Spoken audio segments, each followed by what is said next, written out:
যেভাবে ভাবে সংস্থাଙ୍କ ପକ୍ଷରୁ ଜାରି କରାଯାଇଛି सूचना लोक संपर्क विभाग पक्ष जहाँ की जे आसंता 27 तारीख रे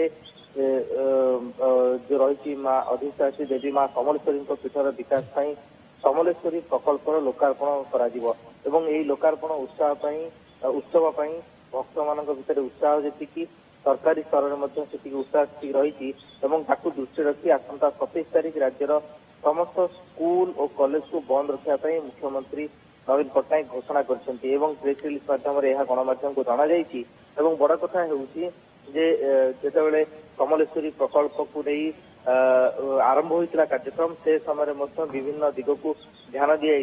जेहेतु पश्चिम ओडिशार अधिष्ठात्री देवी होती माँ समलेश्वरी तेज समलेश्वरी मंदिर जो चतुर्पार्श्व विकास कर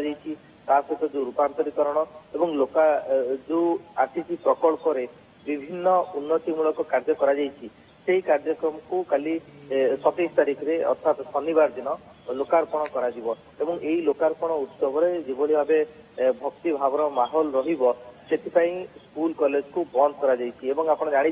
शनिवार जेहेतु चतुर्थ शनिवार रोचे प्रति मासर द्वितीय और चतुर्थ शनिवार सरकारी दफ्तर गुड़िक सरकारी ऑफिस गुड़िक बंद रही